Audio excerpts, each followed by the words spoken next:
नमस्कार, मैं हूं विद्यासागर। स्वागत है आप सभी का हमारे खास कार्यक्रम में। मुजफ्फरनगर में करीब 5 साल बाद एक बार फिर से गांव की सरकार चुनने का समय आ गया है। 19 अप्रैल को होने वाले मतदान को लेकर जहां प्रशासन तैयारियों में जुटा हुआ है, वहीं प्रत्याशियों ने भी अपनी ताकत झोंक दी है। प्रत्याशी घर घर जाकर ग्रामीणों से लुभावने वादे कर अपने पक्ष में मतदान करने की अपील कर रहे हैं। जहां वर्तमान प्रधान अपने 5 साल के किए गए कार्यों को गिना रहे हैं, तो वहीं नए प्रत्याशी वर्तमान प्रधान के कामों की खामियां गिनाने में जुटे हुए हैं। एक बार फिर ग्रामीण वोट देने का मन बना चुके हैं। इस बार गांव का मुखिया कौन बनेगा, ये तो 2 मई को ही पता चलेगा।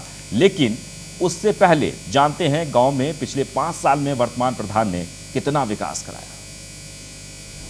तस्वीरों में दिख रहा यह गांव किसी शहर से कम नहीं। गांव में विकास कार्यों का अंदाजा इस गांव में घुसने पर ही लगाया जा सकता है।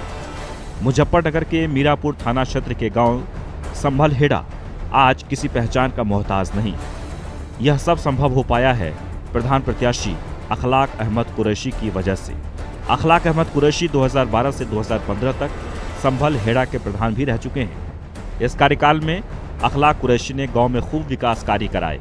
अपने कार्यकाल में उन्होंने सड़कें, गली, खड़ंजा, नाली आदि का काम तो कराया ही, साथ ही 2013 में मुजफ्फरनगर में हुए सांप्रदायिक दंगे की आग से गांव को बचाए रखा। अखलाक का कहना है कि हमारे गांव में विश्वविख्यात पंचमुखी महादेव का मंदिर है, उसमें मैंने फर्श और लाइटिंग का काम करवाया, जिसे लोगों ने खूब सराहा है। जितना प्यार मुझे मुसलमानों ने दिया है, उतना ही प्यार हिंदुओं से मिला है। त्रिस्तरीय पंचायत चुनाव शुरू हो चुके हैं और जो प्रत्याशी हैं वो भी मैदान में उतर चुके हैं अपने अपने मुद्दे लेकर। हम पहुंचे हैं मुजफ्फरनगर के मीरापुर थाना क्षेत्र के संभलहेड़ा गांव में। यहां पर अखलाक कुरैशी जी हैं हमारे साथ। ये पहले एक योजना में प्रधान रह भी चुके हैं, इनके जो पिता हैं वो भी प्रधान रह चुके हैं। अब अखलाक कुरैशी दोबारा से मैदान में है। इनसे पूछेंगे क्या क्या इन्होंने पहले योजनाओं में काम कराए हैं और क्या अब इनके दोबारा से मुद्दे हैं, किन मुद्दों के बीच में को लेकर ये जनता के बीच में है। अखलाक जी, ये बताइए पहले आप क्या क्या काम करा चुके हैं यहाँ पर और अब क्या मुद्दे लेकर आपने यहाँ पर लोगों के बीच में? देखिए सर, गांव का जो कॉमन काम है, जैसे रास्ते नाली खड़ंजा वगैरह का, ये तो आम तरीके से तो मैंने कराया ही है। मैंने सबसे ज़्यादा महत्वपूर्ण काम ये किया है कि 2013 के मामले में अपने गांव को दंगे में अपने गांव और गांव के अंदर उसका प्यार मोहब्बत को बरकरार रखा। और गांव के अंदर जो विकास कार्य के काम थे, जैसे कि स्कूलों का सौंदर्यीकरण, स्कूलों में नई बिल्डिंगें बनवाना और एक हमारे यहाँ जो विश्व का प्रथम पोलियो उन्मूलन द्वार है, मुख्य मार्ग से जुड़ा हुआ है, वो बनवाया, जिससे जो आज विश्व में प्रथम पोलियो उन्मूलन द्वार कहा जाता है। एक हमारे यहाँ का, जिससे हमारे गांव का नाम रोशन है पूरे भारत के अंदर, पूरी दुनिया के अंदर। विश्व का मंदिर जो है पंचमुखी महादेव मंदिर, उसके अंदर जो मैंने कार्य कराए लाइटों के और फर्श के, वो लोगों ने मुझे बहुत सराहा है उसमें। और मुझे जितना प्यार अभी यहाँ मुसलमानों से मिला है, उससे उतना ही प्यार मुझे हिंदुओं से भी मिला है। और गांव के जो विधवा पेंशन वगैरह के मैंने भरवाए हैं, लगभग हज़ारों लोगों की विधवा पेंशन, और जो वृद्धा पेंशन है वो हज़ारों लोगों की करवाई है। और काफ़ी जो मैंने काम कराने का था उसको कराया है। और भी मेरी तमन्ना है अगर मुझे आगे को मौका मिलता है तो मैं काफ़ी काम कराऊंगा। अखलाक जी, अब क्या मुद्दा है, क्या अब नई आपकी योजना है, क्या सोच है, किस बात की जो आपने योजना बनाई है, क्या अब नया कराएंगे अगर मौका मिलता है तो? देखिए, एक तो मेरे गांव के अंदर बच्चों के खेलने के लिए स्टेडियम नहीं है, मुझे स्टेडियम कराना है। और एक मुझे अपने गांव के अंदर डिग्री कॉलेज ज़रूर चाहिए। मैं डिग्री कॉलेज की मैं ज़रूर चाहत रखता हूं और मैं उसको हर हाल में किसी भी तरीके से कराऊंगा, चाहे इसके लिए मुझे कहीं भी जाना पड़े। और एक सामुदायिक स्वास्थ्य केंद्र, जैसे कि हमारे यहाँ जो है CSC हॉस्पिटल होना बहुत ज़रूरी है। ये गांव जो है 24,000 की आबादी का गांव है, लेकिन इसमें एक भी ऐसा अस्पताल नहीं है। अगर कोई गरीब व्यक्ति एक बार बीमार हो जाता है और वो इतना मजबूर होता है कि उसके पास 50 रुपये 100 रुपये दवाई लाने के लिए डॉक्टर के पास नहीं होते हैं, तो कम से कम वो 1 रुपये की पर्ची कटवा के सरकारी हॉस्पिटल से अपनी दवाई ला के ये तसल्ली कर सकता है भाई मैंने दवाई खाई है। ये मेरा सबसे बड़ा मुद्दा है। गांव के भाईचारे को कायम रखना है और गांव के विकास के वो रखना, ज़्यादा कराना है। और गांव के अंदर बहुत लोग ऐसे हैं जिन गरीबों के पास आवास नहीं है। हालांकि मैंने अपनी पिछली योजना में गरीबों के 125 आवास बनवाए थे। प्रति व्यक्ति को 3,80,000 रुपये एक आवास से मिले थे। लोहिया आवास में मेरा उस समय गाँव था। और अब मैं ये चाहता हूँ कि दोबारा से जो है गांव के लिए कुछ नए आवास आएँ, ताकि जो लोग रह गए थे उन लोगों के आवास बन सकें। और अच्छा अखलाक जी, लंबे समय से आप यहाँ पर सेवा कर रहे हैं, आपके पिता भी प्रधान रह चुके हैं, आप भी प्रधान अब दोबारा हैं, तो किस तरह का समर्थन लोगों का मिल रहा है? मैं जहाँ भी जा रहा हूँ, जिस तरह मैं जितना मैंने काम किया है उससे ज़्यादा मुझे लोगों का प्यार मिल रहा है, लोगों का बहुत अच्छा समर्थन मिल रहा है। हमारे गांव के लोग इस समय बहुत ज़बरदस्त जागरूक हैं। वो किसी लालच या लोभ के माध्यम से किसी को वोट नहीं दे रहे हैं, वो सिर्फ काम के ऊपर वोट दे रहे हैं, विकास के ऊपर वोट दे रहे हैं। जहाँ भी मैं जाता हूँ सबसे पहले मेरा काम मेरे सामने आता है। सब लोग कहते हैं कि प्रधान जी आपने काम किया है विकास के लिए, जो विकास किया है वही सब लोगों की नज़र में है, और हम आपसे उम्मीद करते हैं कि आगे भी आप इससे ज़्यादा अपने गांव का विकास करके अपने गांव का नाम ऊंचा करेंगे। मैं चाहता हूं कि मेरा गांव इस ज़िले में और प्रदेश में विकास कार्यों के मामले में, स्वच्छ और शिक्षा के मामले में सबसे ऊपर के स्तर पर रहे। जो लोग बेरोजगार हैं यहाँ पे, मैं उनके रोजगार के साधन भी करने की बहुत ज़बरदस्त प्रयास करूँगा। स्कूल के कायाकल्प से विद्यालय की फर्श लेकर दीवार तक चमक उठी है।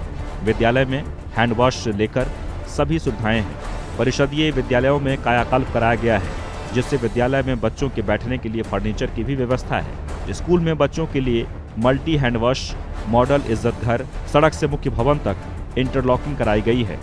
विद्यालय में पर्यावरण को लेकर वृक्षारोपण भी कराया गया है। प्रधान जी के कुछ समर्थक भी मौजूद हैं, उनसे पूछते हैं किस तरह का समर्थन है, किस तरह का नेता वो लोग चाहते हैं। जी आपका नाम? जी मेरा नाम मोहम्मद तालीम है। तालिब, बताइए किस तरह का काम पहले प्रधान जी करा चुके हैं यहाँ पर, और अब क्या इच्छा है आपकी, कैसा प्रधान चाहते हैं आप? गांव में पहले हम जो प्रधान जी अखलाक रहे हैं, उन्होंने अपनी प्रधानी अपनी योजना में गांव के अंदर विश्व का प्रथम पोलियो उन्मूलन द्वार एक गेट का निर्माण कराया, जिससे गांव को काफ़ी पहचान मिली है। प्रधान मोहम्मद अखलाक द्वारा गांव में मंडी समिति की स्थापना की गई, जिससे हमारे क्षेत्र के लोगों के लिए रोज़गार के अवसर उपलब्ध हो सकें। अखलाक प्रधान जी द्वारा बालिकाओं के लिए, जो लड़कियां हैं जो बाहर पढ़ने जाती थी, हमारे यहाँ कोई ऐसा साधन नहीं था, जो 8वीं के बाहर 8वीं के लिए उन्हें मीरापुर जाना पड़ता था, उसके लिए उन्होंने अपने कठिन प्रयास द्वारा इंटर कॉलेज की स्थापना कराई है। गांव में सड़कों का निर्माण कराया है, शौचालय बनवाए हैं, मकान बनवाए हैं, और जो प्राथमिक विद्यालय हैं जो जर्जर हालत में थे उनका सौंदर्यीकरण कराया है। ये प्रधान जी ने गांव के लिए विकास किया है। आपका नाम क्या है? सुक्का नाम है जी। जी बताइए किस तरह का नेता चाहते हैं आप गाँव में? बस जी हम तो ऐसा ही नेता चाहे हैं, जैसे मतलब प्रधान जी अखलाक हैं, इन्होंने काम बहुत ही अच्छा करा, फर्स्ट क्लास वाला, जिन्हें कहते हैं सड़कें बनवा दी, घर भी मकान बनवा दिए गरीब आदमियों के, और मतलब ऐसा मंदिर में भी काम कराया, पेंशन भी बनवाई बेचारों ने। मतलब गरीब आदमी के लिए बहुत सहायता करते हैं, हिंदू मुस्लिम के लिए सब प्यार और बहुत प्यार करते हैं, भाई भाई समझते हैं सबको। एक बार फिर से गांव की सरकार चुनने का समय आ गया है। सभी प्रत्याशी एक बार फिर ग्रामीणों के हर सुख दुख के साथी बने हुए हैं। जिले में 19 अप्रैल को मतदान कराया जाएगा, जहां एक ओर अखलाक कुरैशी के समर्थकों में काफी उत्साह दिख रहा है, तो वहीं दूसरी ओर अन्य प्रत्याशी अपनी अपनी जीत का दावा कर रहे हैं। ये तो 2 मई को ही साफ हो पाएगा कि ग्रामीण किसको अपने मुखिया के तौर पर चुनेंगे। प्रधान जी को पूर्ण समर्थन गांव में मिलता दिख रहा है। पहले भी काम करा चुके हैं, इनके पिता भी प्रधान रह चुके हैं, और लगता है इस बार फिर से संबलेड़ा के लोग इन्हें मौका देना जा रहे हैं। मुजफ्फरनगर से सचिन। वहीं मेरठ में तीसरे चरण के पंचायत चुनाव के लिए नामांकन प्रक्रिया जारी है। एक बार फिर से गांव की सरकार चुनने का समय आ गया है। ग्रामीण पिछले 5 सालों के काम के आधार पर वोट देने का मन बना चुके हैं। परीक्षितगढ़ ब्लॉक के गेसुपुर गांव के लोगों का कहना है कि वे लोग विकास को लेकर तरस रहे हैं। लोगों का कहना है कि विकास के लिए हमें युवा और पढ़ा लिखा प्रधान चुनना चाहिए, जो योजनाओं को लाकर गांव का विकास करा सके।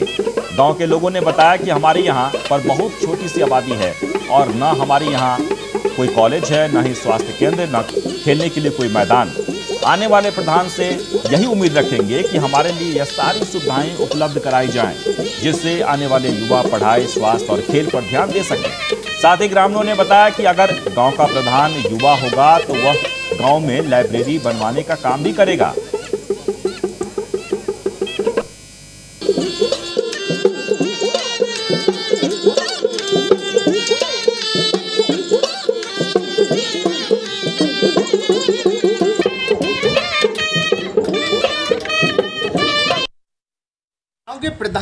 प्रत्याशी इस समय हमारे साथ मौजूद है, इनसे बात करेंगे। जिस तरह से पिछले 5 वर्ष का चुनाव हुआ है, लोगों का मानना है कि कहीं ना कहीं विकास के नाम पर उनको पतीला लगाया गया है।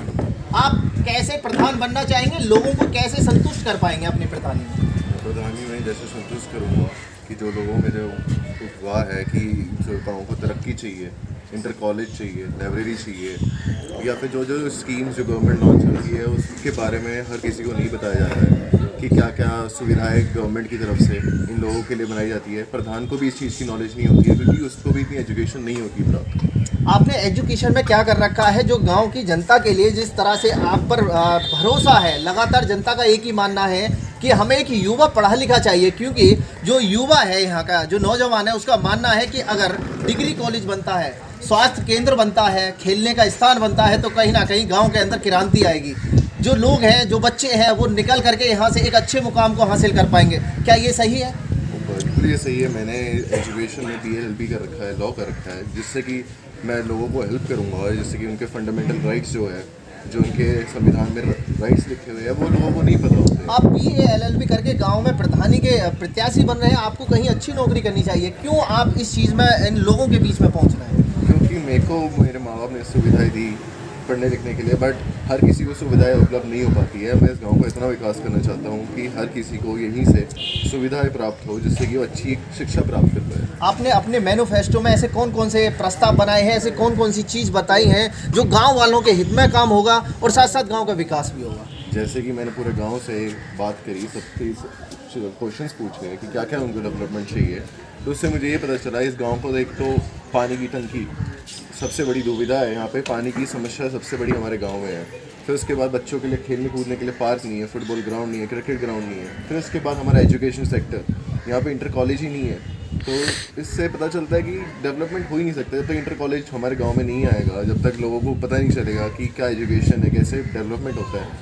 फिर उसके बाद हम हर एक क्वेश्चन पूछेंगे हर किसी से कि किसको क्या सुविधाएं चाहिए, कैसे डेवलपमेंट। क्या आप हर किसी को सुविधा दे पाएंगे गांव के अंदर? हर किसी को, दलित से लेकर हर एक समाज को लेकर हर किसी का ध्यान रखा जाएगा। क्या आपने जितना अपना मैनिफेस्टो बताया है, जो उस तरह से गांव के अंदर विकास के लिए क्या इतनी धनराशि आती है कि आप इस काम को करवाने में संभव समझ सकते हैं? धनराशि हमेशा इस गाँव में आती है, बट ये सब प्रधान की जेब में जाती है, इस वजह से कभी गांव का विकास नहीं हो पाता है। जो पहले यहाँ पर प्रधान रह चुके हैं, उन्होंने भी अपने मैनिफेस्टो बनाए थे, क्या लगता है कि उन्होंने विकास के नाम पर लोगों की आंखों में पतीला झोंका?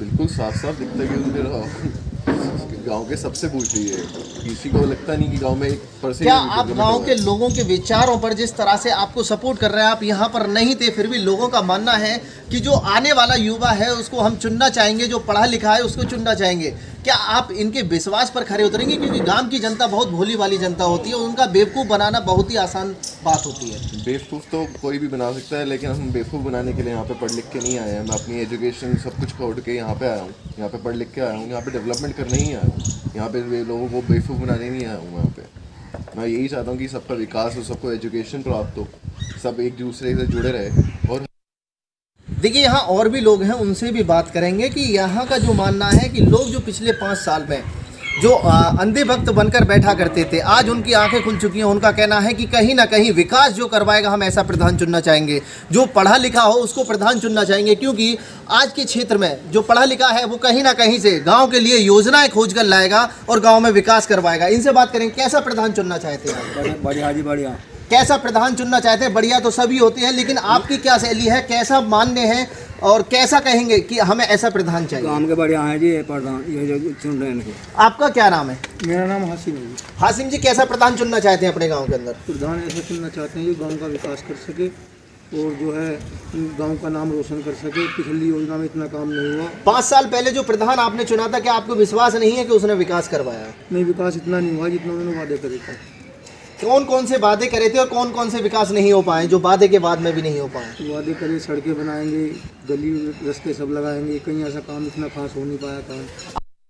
चुनाव को लेकर के क्या क्या तैयारियां चल रही हैं, उसी को लेकर के हमारे साथ यहाँ पर कुछ युवा भी हैं, कुछ बुजुर्ग हैं, उनसे बात करेंगे। आपका क्या नाम है? मेरा नाम नवनीत सिंह है। नवनीत सिंह जी, जिस तरह से पिछले 5 साल का जो पंचायत चुनाव हुआ है उसमें जो प्रधान आपके द्वारा चुना गया था, विकास को लेकर के क्या क्या आपके यहाँ पर हुआ है? विकास को लेकर कोई काम नहीं हुआ साहब, और इस बार का एजेंडा हमारा यही है कि हमें प्रधान पद ऐसा प्रधान प्रत्याशी चुनना है जिसको गांव से अलावा बाहर की भी जानकारी हो, जो गांव में बाहर की स्कीम ला सके और गांव का विकास कर सके। कैसा प्रधान चुनना चाहते हैं और आपके यहाँ पर कितने प्रत्याशी हैं? कौन प्रत्याशी आपको लगता है कि ऐसा संभव कर सकता है विकास को लेकर के? देखिए, प्रत्याशी तो खड़े होने को काफ़ी खड़े हैं, लेकिन आज की तारीख में हमारे यहाँ चुनाव जो है लड्डू इसको कहते हैं, वैसे आदित्य नाम है, आदित्य का काफ़ी स्ट्रॉन्ग है। और हम चाहते भी ऐसा युवा है जो कि पढ़ा लिखा हो, जिसने बाहर का एक्सपोजर हो, जिसको देखिए बाहर से पढ़ा लिखा लड़का है, गांव में आके कुछ करना चाहता है और हम उसके साथ हैं, हम उसके विकास के एजेंडा का हिस्सा बनेंगे। आपके गांव के अंदर अगर पिछली बात करें, पिछले 5 साल के अंदर जो आपने जिसको अपना प्रधान मुखिया बना करके कुर्सी पर बैठाया, क्या उसने आपके वादों को, जिस तरह से मैनिफेस्टो जारी करते हैं, मैनिफेस्टो के अंदर लगातार प्रधान अपनी जितनी भी कार्यशैली होती है उसको लिखवाता है, क्या ऐसा हुआ है? देखिए क्या है साहब, ये तो हर प्रधान की बात होती है कि हर उनके 100 तरह की बात करते हैं, लेकिन जो ग्राउंड रियलिटी है वो सब जानते हैं कि उसमें 10% ही चीज़ें आती हैं। आपका क्या नाम है चाचा? मेरा नाम मदन पाल सिंह। मदन पाल जी, जिस तरह से लगातार पिछले 5 वर्ष में ये पंचायत चुनाव होते हैं, इस समय को लेकर के जो पंचायत चुनाव नज़दीक आने वाला है, तीसरे चरण में पंचायत चुनाव है आपके गाँव के अंदर, आपके ज़िले के अंदर, और साथ ही आज नामांकन भी हुआ है, उसको लेकर के आपकी क्या तैयारियाँ और कैसा प्रधान चुनना चाहते हैं?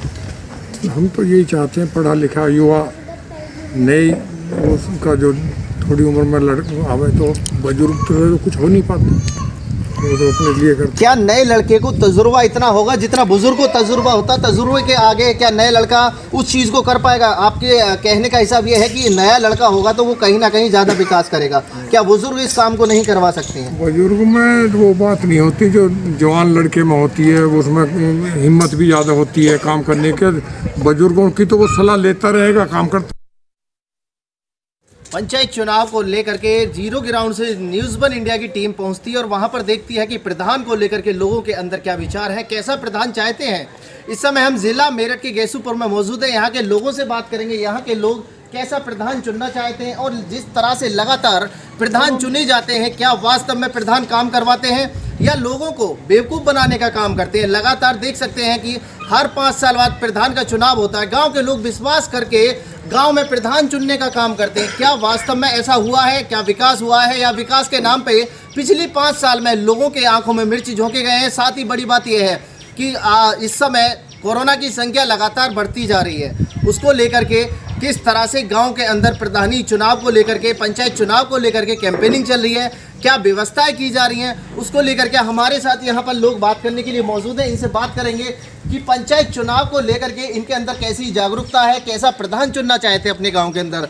गांव के लगातार विकास के लिए गांव में प्रधान चुना जाता है और सभी गांव वासी मिलकर के प्रधान चुनते हैं, अपने ऊपर मुखिया बनाते हैं, लेकिन मुखिया का काम ये नहीं होता है कि लोगों को बेवकूफ़ बनाए। प्रधान बनने से पहले लगातार मैनिफेस्टो जारी किए जाते हैं, उसमें लगातार अलग अलग तरह से बताया जाता है कि अगर हम प्रधान बनते हैं, सरकार में आते हैं तो ये विकास करवाएंगे, ये करवाएंगे। क्या वास्तव में ऐसा पहले हुआ है? उसी को लेकर के और अब जो चुनाव है, तीसरे चरण में मेरठ में चुनाव होने वाला है, आज नामांकन हुआ है, उसी को लेकर के बात करेंगे कि कैसा प्रधान गांव के लोग चाहते हैं, जो युवा है, जो बुजुर्ग है, वो कैसा